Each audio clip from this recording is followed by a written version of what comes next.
is Daniel Kanow with Breakthrough Art, and I am very, very happy to be doing another artist interview.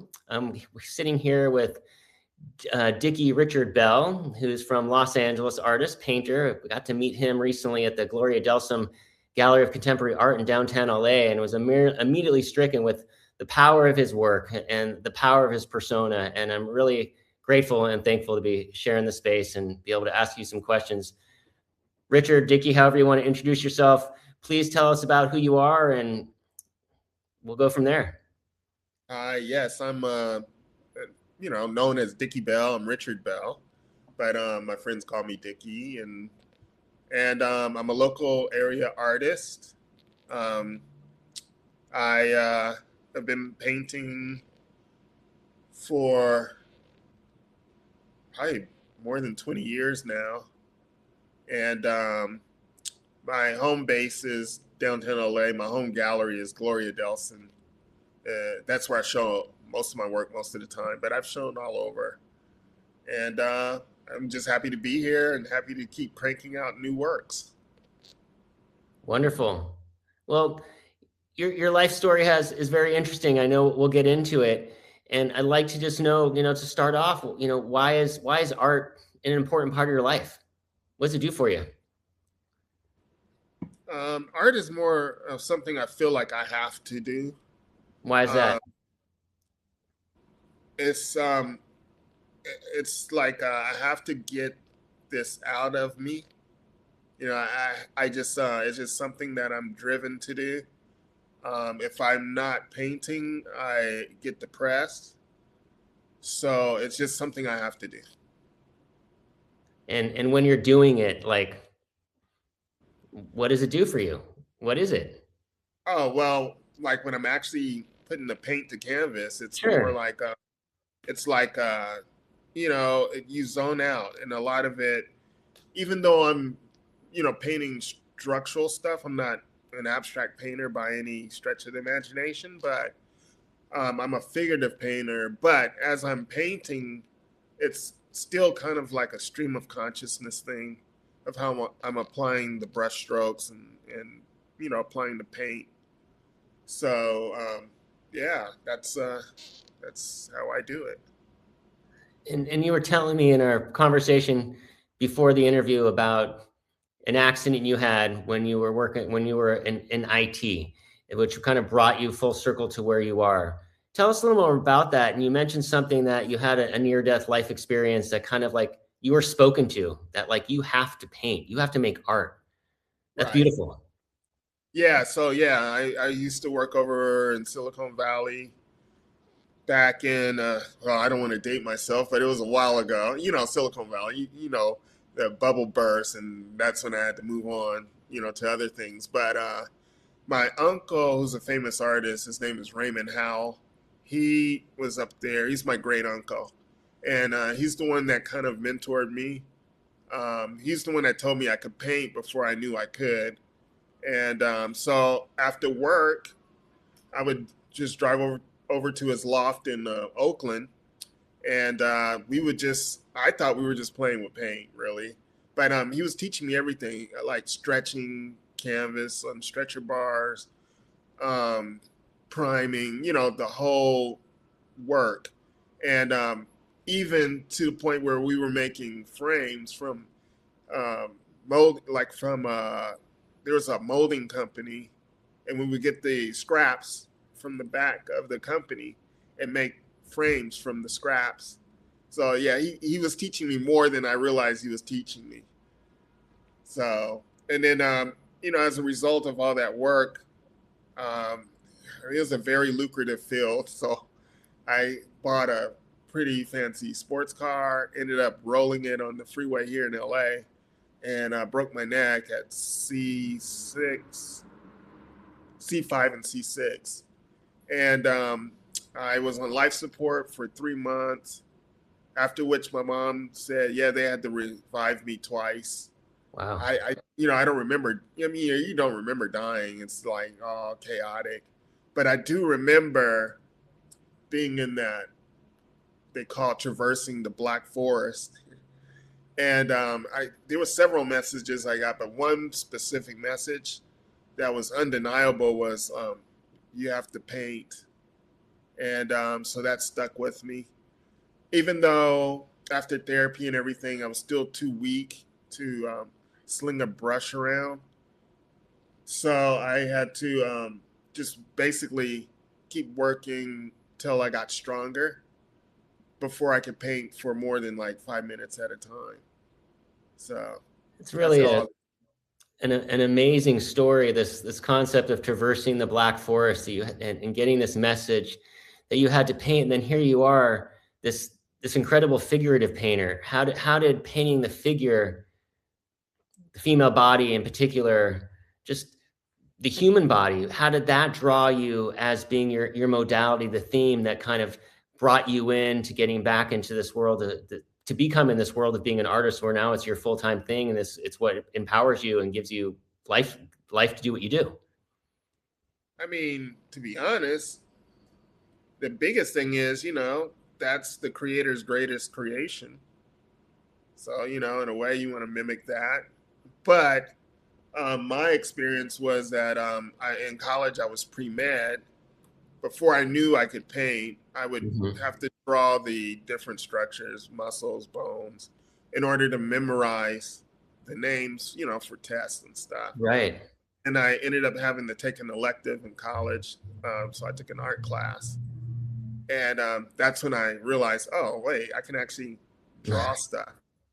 And so, yeah, and that's how I introduced my drawings to my uncle, and my uncle in turn said that I could paint, which that blew my mind because I was like, I didn't understand what he was talking about.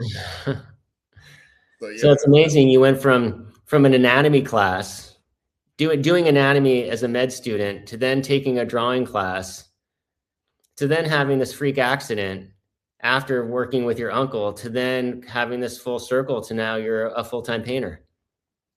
right. That's pretty much, that sums it up. Really, that's what happened. That was my journey to becoming a painter.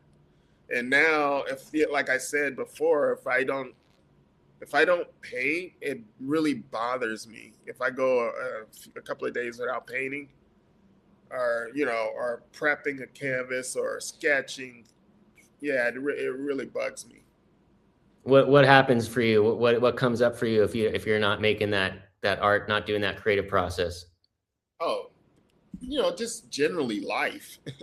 Sometimes life gets in the way of your work, but I try my best to keep at it because I guess I don't know if it comes with the territory or not, but a lot of painters I know, we go through these periods of depression, and it's sparked by, like, if I'm not painting, and it actually usually happens after a big show or something, because you're regrouping, trying to come up Hmm. with concepts for the next show, so Right. you're not working for that period of time, and then that period of time ends up getting extended, and then you feel worse and worse and worse until you finally have to break it by picking up a pencil and sketching or something.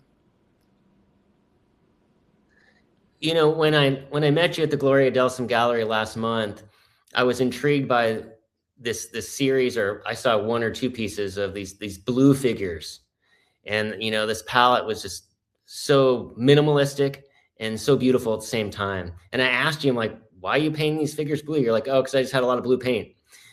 No, that's true. And about this paint, but I can't get rid of it. I mean, I painted a blue series during COVID, and I still have that paint today. So I'm just gonna paint until either I get tired of the color blue, or until it runs out. But what is that blue series, painting with blue, emotionally? What does that do for you? That color, to be kind of in that realm of like Picasso's blue period. You've had a show. Your work is all this work in blue. These like large female figures. Like, tell me more about that. There's a psychology to art. There's a psychology to color. You know, you're doing it over and over again. Tell me more about that. Well, we know scientifically color is nothing but a resonance, and resonance makes you feel a certain way. I haven't delved that much into it, but I just like the vibrations, bro. Nice. Do you have a piece of art, Richard, there in your studio around you that you'd like to talk about? Um, I mean, I could talk about any of them. I mean, Okay. Tell me one of about my that one behind you on your right there. The yeah, seated woman. that is a dear friend of mine, Daisy. We met at the gallery actually, and over the course of a year or two, people kept saying you should have Daisy model for you, and I usually just my friends. I mean, Daisy's a friend, but I don't know. I am very selective about who I work with, but Daisy's super cool, and we got in the studio, and it was magical. I think for both of us, it was cathartic, and that's how I was able to portray her. And she Tell was me going through things at the time too, so tell me all more of that. tell me more about that magic and that catharsis and that space in the studio of how you captured her in that light and that pose. Well, that's the thing too. For my models, I really want them to be their authentic selves. Mm-hmm. And Daisy naturally was just herself. And the fact that she was going through some difficulties at the time was really it was she was able to express that in a way where I thought I could capture it on canvas, and Beautiful. I think it worked out. Yeah, I think so. And then I see one down on the lower left side, a black and white piece. Yeah, That um, seems different. that is the one that's sometimes I do musicians too because before my injury I used to play jazz piano and I was heavily into jazz, and I've done a number of paintings of John Coltrane because he was probably the most profound musician, in my opinion, ever because of the concepts he had with jazz theory. He came up with that circle of fifths theory, and there was a physicist at Stanford University that took a look at it. And of course, he's a physicist, so he looked at it as math, Yeah, and he said, "Oh my God, this is Einstein's quantum physics. It's the same exact math."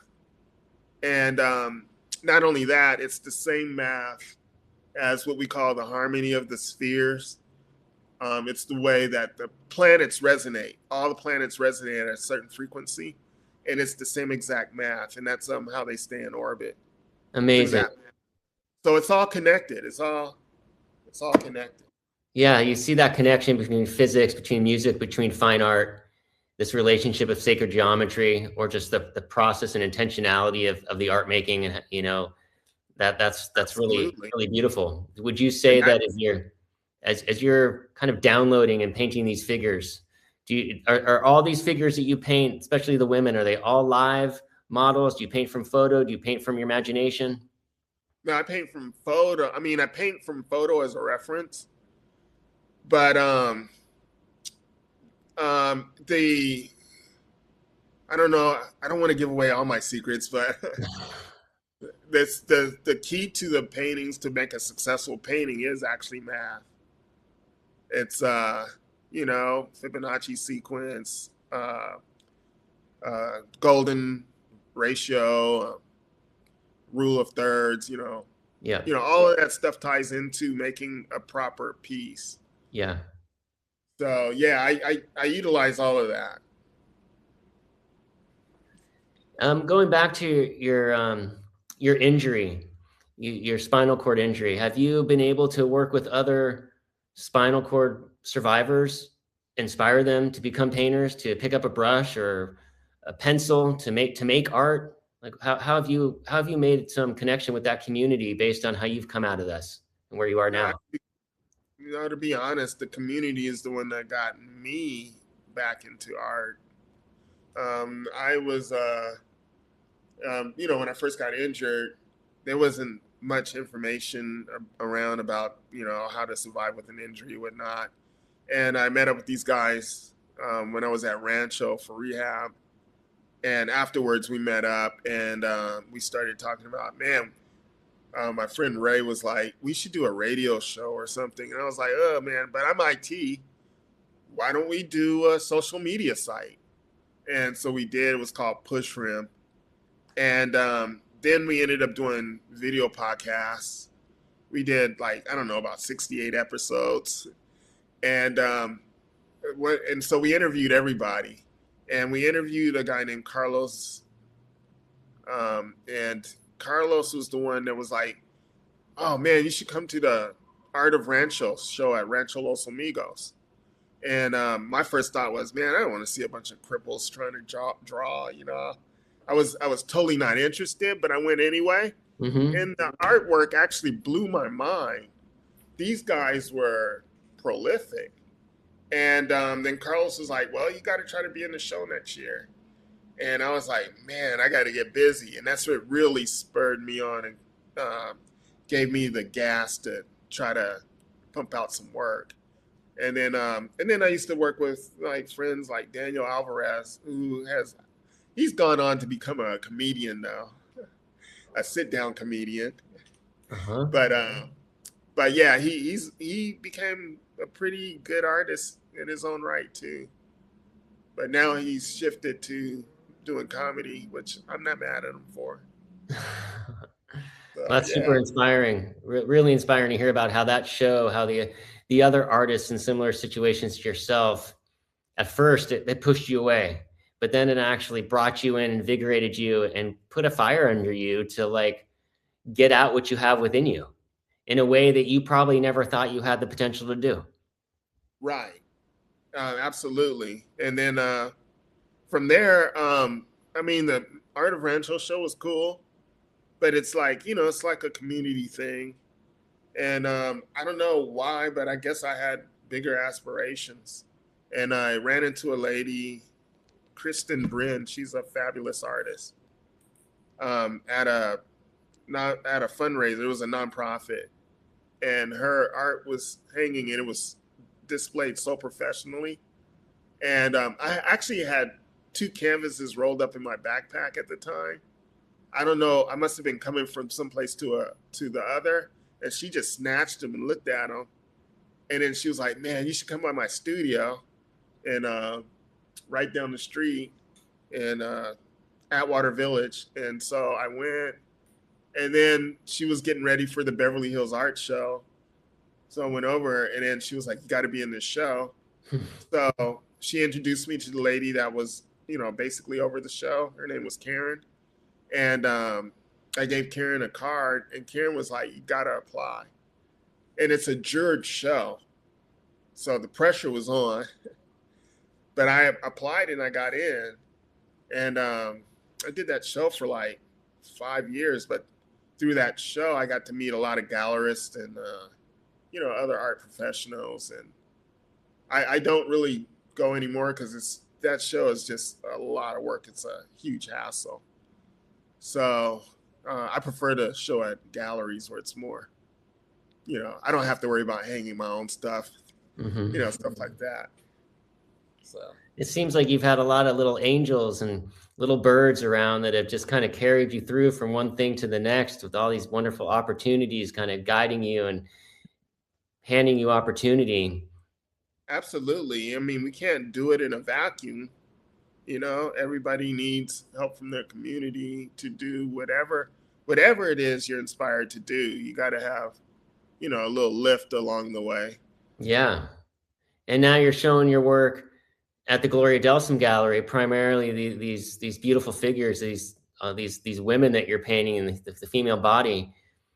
So tell me more about as you kind of dive deeper into that body of work and working at that gallery and presenting your work there. How has that been for you? What is it doing for you? And is your work progressing? Do you have new stuff on the docket? And tell us Yeah, who you are and how you got there. yeah. I have a piece on the easel now. I just have to finish. Actually, I don't know. I was thinking about maybe trying to finish it tonight, and then I have a prime canvas back there somewhere that I'm about ready to do another piece. So basically, I'm just gonna try to keep it rolling until I have enough for a solo show there, and I don't have like many future plans or anything, but one thing will always lead to another, and then maybe I'll be showing somewhere else soon. So we'll see. Sounds good. Sounds good. Let me ask you this, Richard. Where do you see kind of in the world that we are right now? A lot of uncertainty, a lot of craziness. How do you see art playing as a pivotal piece of humanity right now for people to tap into on their own for creating work or for to view and process and be part of the experience? Well, I think for the creator, it's important to just create, just put the work out there, just keep working because right now sales are slow, so you can't really let that hinder you. Can't worry about that. Um, you know, Things get slow, but they always pick up eventually. So that's something I never worry about. Um, and then as far as the viewer, it's important that you have pieces around you that ground you, and give you peace, and that you would just enjoy looking at. Yeah, And if you don't have the ability to have a lot of work at your house, always go see a gallery or museum and just sit in a quiet space and absorb the work and let your mind go. nice. It's like a way for people to tap into kind of a piece of serenity, of quietness, is what I'm hearing you say. Right. Yes. We all need to find peace right now. We all need to find peace right now. It's beautiful. Um, is there another piece of work that you'd like to highlight that you're really excited about, that has kind of fed your soul, that it's pushed your boundaries, allowed you to take any risks, tells a story that has some depth to it? Oh yeah, there's one particular piece. It's in New York right now, but it's a Coltrane, and it's in blue, but not like the blue you saw. Uh-huh. It's different, but then also added a layer of resin because I was using, sometimes I use acrylic and then oil on acrylic, and it didn't really look cohesive enough for me. But I figured if I throw some resin on there, it'll tie it all together, and I think it did. And that work it's way more abstract than my normal work, and it's kind of an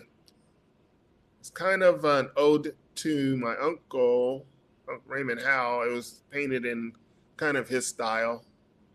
So yeah, I feel like I pulled it off. And ode to your uncle, something, is he still around? No, no, no, no. He's my great uncle actually. Okay. But yeah, he died before I was able to start showing work. So He'd probably be very proud of seeing the quality of work, the bountiful amount of work that you do. It's yeah, I think he would. I think he would. I wouldn't pretend that I could ever get to his level, but I'm okay and comfortable with doing my thing, mm-hmm. and that's what you have to do as an artist. Don't try to be somebody else because Yep. you know you can't. All we can do is be ourselves with our art and make whatever comes out of us. As you keep building down it sounds like you have a lot more blue work to do. Is Yeah, it is it always a singular figure that you're working with? Do you ever work with groups of figures or family yeah, of images or anything like that? yeah. I've done all of that, Hmm. but for this, the reason I'm doing the figures and the way I'm doing them is to kind of have more of an abstract look. And with these two, you can also, whoever wants to hang them or purchase them, they can hang them in any orientation that feels right to them. Oh, that's nice. Because they're like basically zoomed in, Hmm. so you can turn it away. where it looks abstract and you kind of have to think about what it is. And that was the idea for this series. I like that a lot because, I play with that when it comes to abstraction, being able to move the work and look at it in different orientations. And I haven't heard of many people doing that when it comes to figurative work, and to turn it in that so it kind of tells a deeper story. It allows for a different interpretation. Yeah, I mean, that's the only way I know how to do abstract at this point. So, got to work with what you have. You got to work with what you have. What more would you like to tell us about yourself, about the work that you do and why you do work? There's not much more to me. Um, Other than work, I like to do a lot of travel when I can. And, because I think travel also inspires the work, seeing different things, being Hmm. in different environments, that Yeah. really helps keep in mind the wheels turning, so to speak. You know what I Yeah. mean? So yeah, and as all artists, I love food. So I love experimenting with different restaurants and trying new foods and all over Nice. the world. Yeah. Well, where are you traveling next, and where have you traveled to that's been your biggest inspiration for your work? Um, Sicily was great. I've been a lot of places. Sicily, Dubai was. You know what? I actually like Abu Dhabi more than Dubai. Dubai is like a big, doesn't feel real, but Abu Dhabi feels like an actual city, Hmm. a Middle Eastern city. Wow. Um, Oman, Muscat, Oman was cool. There was places I didn't like. I won't mention. But this summer, I will probably hit the south of France and Spain and Turkey. And So, when you travel to these foreign places, do you make work as you go? Do you sketch? Do you draw? Do you work from models there, or have a portable studio or anything? no, I did do some work when I was, over in the Middle East. So, because I had a moment of time. But usually, when you're traveling, you're a little pressed for time. You're trying to see everything you can see. So, Right. I just I wait till I get back and start working on ideas. Nice. You let the travel fill you up with inspiration and ideas, kind of let go and be on the loose and have that wanderlust, and then come back, put it to the canvas. Right. Tell us where people could see your work online. Well, I post. I'm horrible at posting stuff, but I do try to keep. Well, actually, my friends post stuff, and then I just share what they post on Instagram a lot.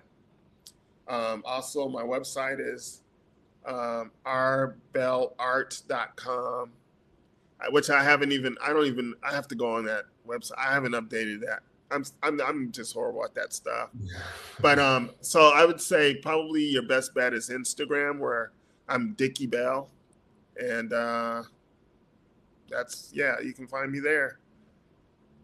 Well, Richard, you've thoroughly inspired me, and your work is amazingly beautiful. If I could only paint the figure as well as you could, I would feel like I'm blessed with that opportunity. And it's really exciting to see what you're doing and how you're doing it. And I'm really glad that I got to meet you there when I was in downtown LA at the gallery last month, and look forward to being able to talk with you again and get to see more of your work grow into the future. I really appreciate, you taking the opportunity to talk with me here. Yeah, no worries. Thank you for the opportunity. Yeah, you're very welcome. You're very welcome. So this was an interview with Dickie Richard Bell and his beautiful artwork that he makes of the female figure primarily, and John Coltrane, working with different palettes, different postures, working with authentic meaning and taking that into his life, and where he's come through his life journey to get here. So it's been a pleasure to speak with you, Richard.